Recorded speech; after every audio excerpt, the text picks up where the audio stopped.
कहानी का शीर्षक है पापा कहने में देर हो गई। कुछ रिश्तों में गलती करने का मौका मिलता है लेकिन सुधारने का नहीं।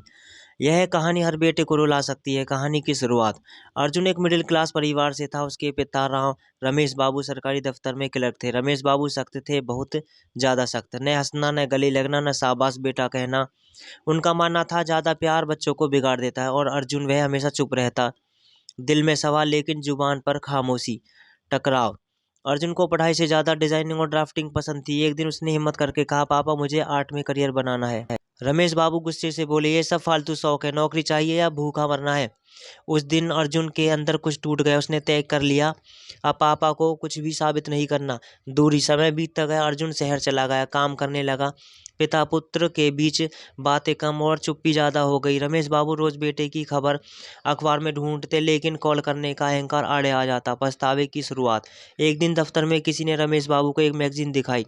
कवर पेज पर लिखा था यंग इंडिया के टॉप डिजाइनर्स और नीचे नाम था अर्जुन रमेश।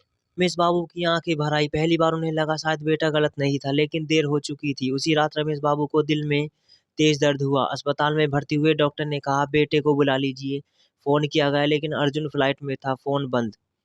अंतिम सच। रमेश बाबू ने नर्स से कहा, अगर बेटा आए तो ये चिट्ठी दे देना। चिट्ठी में लिखा था, बेटा मैंने कभी कहा नहीं लेकिन मुझे तुम पर गर्व है, माफ कर देना, मैं पापा कम अफसर ज्यादा बन गया। सुबह तक रमेश बाबू नहीं रहे। सबसे भारी सीन अब आता है। अर्जुन अस्पताल पहुंचा। हाथ में वही मैगजीन थी जिसमें उसकी फोटो थी, लेकिन आज वही वह किसी को दिखाने लायक नहीं बची थी। वह पापा के पास बैठकर फूट फूट कर रो पड़ा। पापा, आज पहली बार आपको गले लगाना था। मोरल। धीरी भारी आवाज में।